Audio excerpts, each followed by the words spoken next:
ஓம் நமச்சிவாய. குரு பகவான் 9 கிரகங்கள்லயே முழுச்சுபர் அப்படின்னு நம்ம சொன்னோம்னா, குரு பகவான தான் நம்ம சொல்றோம். அப்பேற்பட்ட குரு பகவானுக்கு ஏன் அந்த பேர் வந்துச்சு அப்படின்னு பார்த்தாக்கா, காலபுருஷ தத்துவப்படி 9ஆம் இடத்துக்கு சொந்தக்காரர் அவர்தான். 9ஆம் இடத்த நீங்க நல்லா கவனிச்சு பார்த்தீங்கன்னாக்கா, சுயநலமற்ற பொதுநலமான காரகத்துவங்கள் தான் அதுல மேலோங்கி இருக்கு. அதனால அவங்களுக்குன்னு சுயநலமா எதையுமே யோசிச்சுக்க மாட்டாங்க. மத்தவங்களுக்கு எதுவா இருந்தாலும் எடுத்து குடுக்கக்கூடிய அந்த அமைப்பு அவங்களுக்கு இருக்கும். அதனால தான் அவருக்கு அந்த பேர் வந்தது. அப்பேற்பட்ட அந்த குரு பகவான் இருக்கக்கூடிய இடத்த பாழ் பண்ணிருவாரு அப்படிங்கிறதும் ஒரு ஜோதிட விதி இருக்கு. அதுக்கு காரணம் என்னன்னு கேட்டீங்கன்னாக்கா, அவரு 9க்கு மட்டுமல்ல 12க்கும் ஆதிபத்தியம் பெற்றவர். 12ங்கிறது விரயஸ்தானம். அப்போ அந்த விரயஸ்தானத்த அவர் எந்த இடத்துல இருக்கிறாரோ அந்த இடத்துக்கு குடுத்துருவாருங்கிறத நம்ம புரிஞ்சுக்கணும். 5ல இருந்தாக்க புத்திர தோஷம்னும், 10ல இருந்தா பதவி பறி போயிருங்கிறதும் இதன் மூலியமா தான் சொல்லப்பட்டது. அது இதுல ஒரு குறிப்பு என்னன்னு கேட்டீங்கன்னாக்கா, குரு தனிச்சு நிற்கும் போதுதான் இந்த பலனை நம்ம சொல்லணும். உபகிரகங்கள் இருக்கும்போது பலன்கள் மாறி வர்றதுக்கு வாய்ப்புகள் உண்டு. நன்றி, வணக்கம். குரு பகவான் 9 கிரகங்கள்லயே முழுச்சுபர் அப்படின்னு நம்ம சொன்னோம்னா, குரு பகவான தான் நம்ம சொல்றோம்.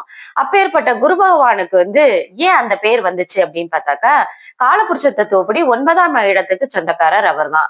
9ஆம் இடத்த நீங்க நல்லா கவனிச்சு பார்த்தீங்கன்னாக்கா, சுயநலமற்ற பொதுநலமான காரகத்துவங்கள் தான் அதுல மேலோங்கி இருக்கு. அதனால அவங்களுக்குன்னு சுயநலமா எதையுமே யோசிச்சுக்க மாட்டாங்க. மத்தவங்களுக்கு எதுவா இருந்தாலும் எடுத்து குடுக்கக்கூடிய அந்த அமைப்பு அவங்களுக்கு இருக்கும்.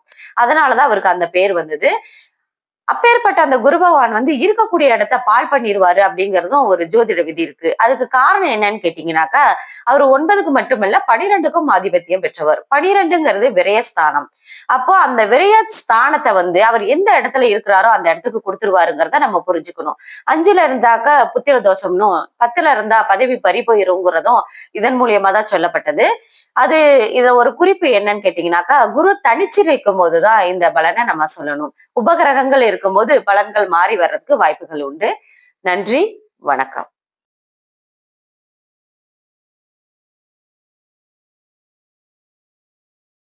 குரு பகவான் 9 கிரகங்கள்லயே முழுச்சுபர் அப்படின்னு நம்ம சொன்னோம்னா, குரு பகவான தான் நம்ம சொல்றோம். அப்பேற்பட்ட குரு பகவானுக்கு ஏன் அந்த பேர் வந்துச்சு அப்படின்னு பார்த்தாக்கா, காலபுருஷ தத்துவப்படி 9ஆம் இடத்துக்கு சொந்தக்காரர் அவர்தான். 9ஆம் இடத்த நீங்க நல்லா கவனிச்சு பார்த்தீங்கன்னாக்கா, சுயநலமற்ற பொதுநலமான காரகத்துவங்கள் தான் அதுல மேலோங்கி இருக்கு. அதனால அவங்களுக்குன்னு சுயநலமா எதையுமே யோசிச்சுக்க மாட்டாங்க.